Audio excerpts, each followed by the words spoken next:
Labour is mounting a bold bid to force the Tories into revealing the impact of Brexit. The party is using an obscure parliamentary rule to get its hands on 58 studies into how leaving the EU will hit different sectors of the economy.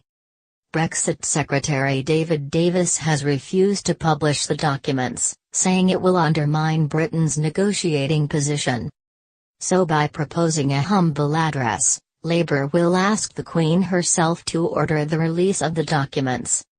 The party claims it will force a binding vote on Wednesday after Prime Minister's questions, and wants pro-EU Tories to defy the government.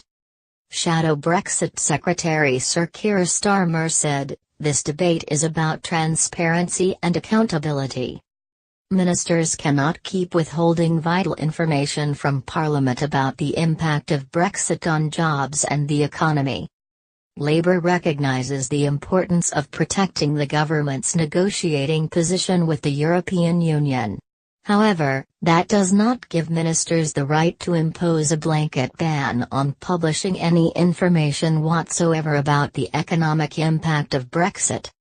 At the start of the negotiations, Theresa May said everyone needed certainty during the Brexit process and that the vote to leave was a vote for Parliament to take back control. If those words meant anything at all, then she should stop sidelining Parliament and give MPs the information they need to properly hold the government to account in what are undoubtedly the most important negotiations since the Second World War. Giving evidence to the House of Lords EU Committee on Tuesday, Mr Davis repeated the government's position that it would not publish the papers, which he said was backed by MPs in a Commons vote last year.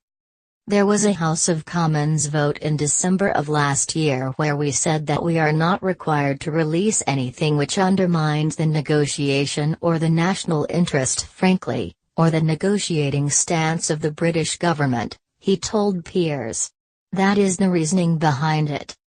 The impact assessments produced by the Department for Exiting the EU cover industrial sectors ranging from advertising, aerospace and agriculture to telecommunications, textiles and tourism, but Mr Davis said their importance should not be exaggerated. "I don't think you should overestimate what's in them," he told peers.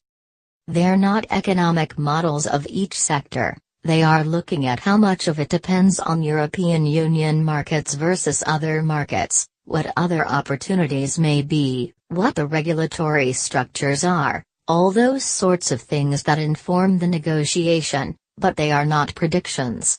So I wouldn't overestimate what they are."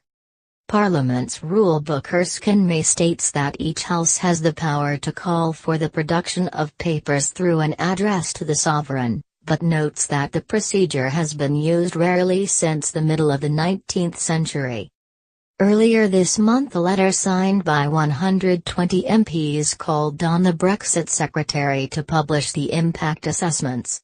Former Tory Cabinet Minister Dominic Grieve has also called for their release. UK General Secretary Francis O'Grady said, "The government must come clean on the impact Brexit will have on people's jobs and livelihoods. It's a poor excuse to say the secrecy is needed for negotiations. The EU27 will have the same information already from work by their own officials. The only people being kept in the dark are the British public. The longer that ministers hide the truth, the more people will believe it's to bury bad news."